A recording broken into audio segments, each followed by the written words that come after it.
Ayun guys, natin ko lang yung choco hot fudge. Isang kilo to guys. Isang kilo yan. So hatiin ko siya. 500 gram lang yung gagawin ko. Ayun ang kalahati. Ayan, so lang ang konti ko.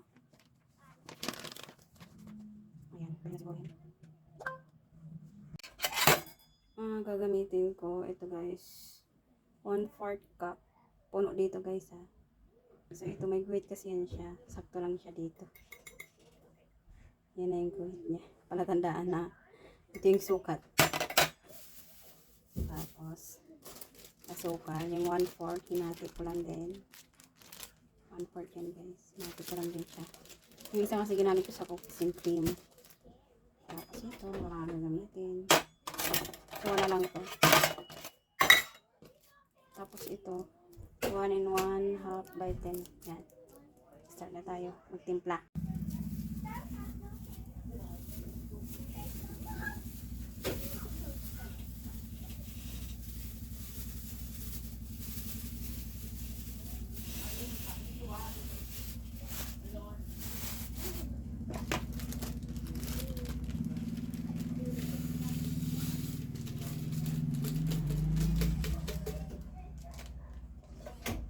Guys, nag-init akong tubig.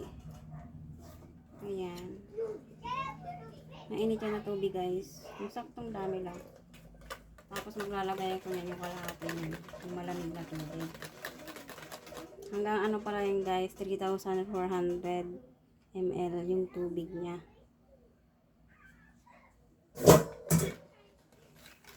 Lagyan natin hanggang maluto. Ito guys, lagyan ng mainit na tubig guys. Sira na nga. Pero matigan ko siya.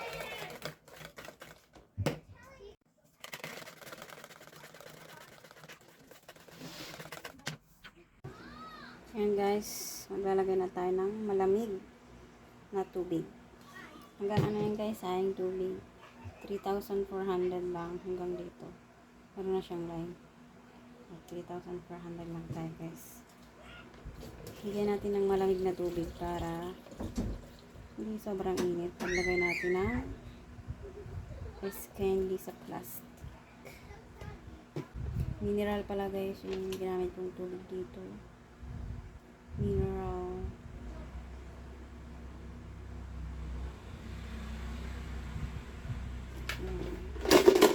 Higyan natin yung yellow.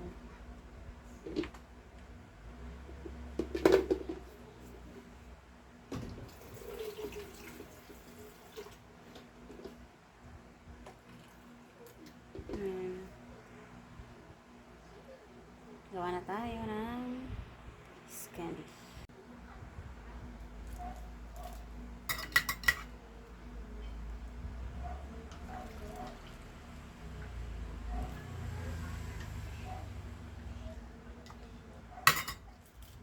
Para pantay-pantay yung sukat. Yan, lagyan ko siya ng lime. Kasi puno yan siya guys dyan. Yung apaw nito. Hanggang dito. Yung sukat. Minsan kasi pag dito hindi kumapantay minsan. Kaya nilagyan ko siya ng ganyan.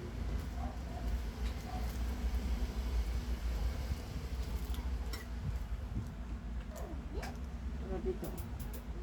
Yung parang pantay.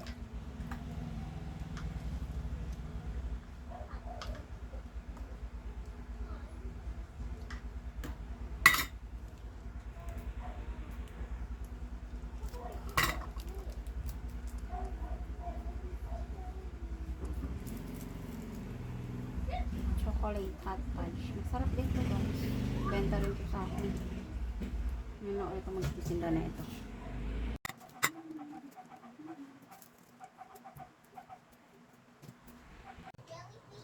Yan guys. 51 pieces yung aking nagawa. So ayan. Pag ito na ubos, saka ko naman ito titimplahin ulit. So 51 pieces. 51 pieces ulit.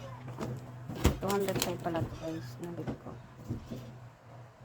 Lagyan na natin sa rack.